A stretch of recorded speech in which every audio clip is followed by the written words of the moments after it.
This is so good.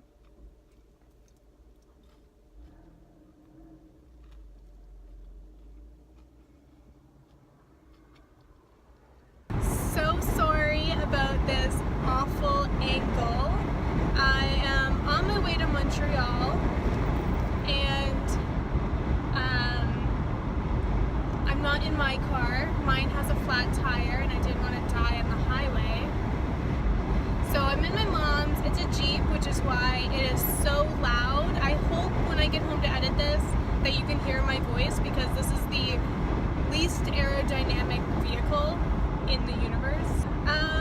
I thought I was gonna have time to record this before I get into the city, but I just got in here now. So what I'm gonna do is I'm gonna put my Google Maps back on so that, oh God, this person, what are you doing? Hold on. I don't want to get a ticket for, I usually try not to hold my phone when I film, but I don't have my camera mount. Sorry for the awkward angle. Yeah, okay, I'm going to put my Google Maps back on, and then what I'll do is I will record the rest of this on my way home when I can set my camera up properly on the dash and not worry about getting a ticket / killing myself. See you soon. Alright, hello. I watched the video of my drive to Montreal, and it is so loud in this car when you're driving, so I'm just going to film this here. I stopped to grab a bite to eat, so I'll film this and then go inside because I'm starving, and I turn into a cranky bitch when I'm hungry. So to talk today about the Me Too movement. I like to try and keep my blogs light and funny and just relatable, but I also like to use this platform that I created for myself to talk about things that actually matter in the grander scheme of things, and this is one of them that I'm pretty passionate about and feel strongly about, so why not share it with all of you? If you don't know, this movement is designed to basically empower those who are victims of sexual assaults, sexual harassment, anyone who has kind of had that power taken from them. I am not sitting before you talking as someone who has read about sexual assault. I have lived it. This is not an easy thing for me to talk about. I am sweating from every pore in my body right now. I am so nervous. You know, I have friends and family that are going to see this who I have not disclosed this information to yet, and I'm sick of hiding it. I'm sick of feeling ashamed of it. I only got the strength and confidence from someone very close to me to come forward about this in the last recent months. Had it not been for that person, I would still be, you know, keeping it a secret and allowing it to hinder my life. So this happened when I was 13 years old. It was about 8 years ago. So you can imagine how confused and shocked and just thrown for a loop when it happened. I trusted this person, I cared for them, and they betrayed me in the most extreme sense. The reason the Me Too movement means so much to me is because, you know, you have these women that are so accomplished and, you know, have made such a name for themselves. We look up to them and we idolize them. And the fact that they have the confidence and the strength to come forward, like it took me 8 years to come forward to my family. Like, they're coming forward to the entire world and calling someone out on what they did to them. Like, that's huge. So it really boggles my mind how people still feel the need to speak negatively about this movement. I'm telling you, no one wants this kind of attention. No one wants to be put on blast for this. For the world to know what someone stole from them. I'm not posting this right now looking for attention and sympathy and pity from my friends and family. Like, if you know me and I've never disclosed this to you, then that shouldn't change your opinion on me, and it also shouldn't make you see me in any different light. I don't want it to. Like, you can continue seeing me as the dramatic, needy fuck that I am. The point of me recording this and coming forward about what I went through, you know, I think it's amazing that we have these women, these celebrities, you know, calling out men for, not just men, but calling out these people for what they did. However, as someone who is not famous and not successful and, you know, I'm not a celebrity. I can't relate to a celebrity. But I can relate to someone like me. So if there's someone out there that watches these, you know, half of you, I force you to watch them at gunpoint, basically.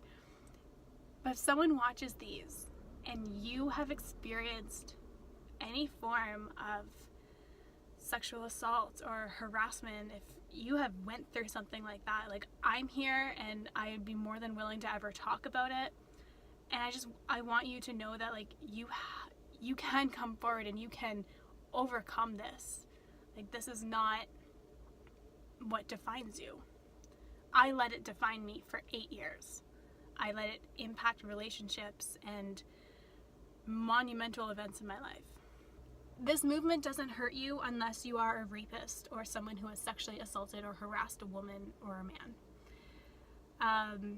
If you're a decent human being and you don't believe in that kind of shit, then why not support it? Like, you hear these people that claim that, you know, these women are just looking for fame and fortune. Like, last time I checked, only 3% of sexual assault cases are false. If you are someone who has falsely accused someone of something like this, like, you should be ashamed of yourself, because you are taking from people like me and people who are in this Me Too movement.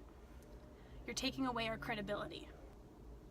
You have a choice when it comes to a movement like this to either support those victimized and those who have been hurt by it, or to support the people that are inflicting that pain. This goes for everything. Any movement, any belief. There's always going to be people that ruin it for the rest of us, but it's important that we don't let them. Just another example would be feminism. You know, if it's 2018 and if you still think feminism is man-hating and just a bunch of butch lesbians running around shirtless, like, you seriously need to open a book and educate yourself. Everyone should be a feminist.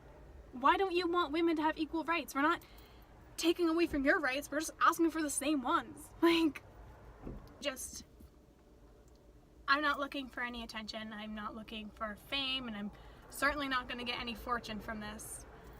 I'm just speaking to you as someone who has endured something like this, someone who has went through something this traumatic, and I don't want anyone else to have to go through it alone. No one should feel like they can't come forward and, you know, put the blame on who's responsible. And that's what this movement does. And again, if you are not supporting the movement, then you are supporting those inflicting this pain and inflicting this kind of hurt on women. Like, last time I checked, it was 1 out of 5 women will be sexually assaulted in their lifetime. Like, 1 out of 5. So look around you, you know, look at either yourself or the women in your life, your sister, your mother, cousin, niece, whoever it is. Look at them and fight for them. Support this movement for them. Support the women coming forward, the famous women coming forward and saying Me Too for them. Because they're the ones who are going to be empowered by it. They're not going to be empowered by me. I'm just some university student sitting in my car on the side of a highway. Like, they need people to look up to, and that's why we need movements like this. We need movements like Black Lives Matter and feminism, and, you know, to stop unjust things from continuing in society. Like, I'm sorry, like, I don't mean to hit you guys with such a heavy bomb on your holiday Monday, but like I said, the only people this movement hurts are the people that inflict this pain. So there's no reason for you to not want to support this movement and not want to encourage those around you to come forward and share their stories. Whether you're famous or not, your words have impact. You know, your story has impact, it has importance, and don't be ashamed of it.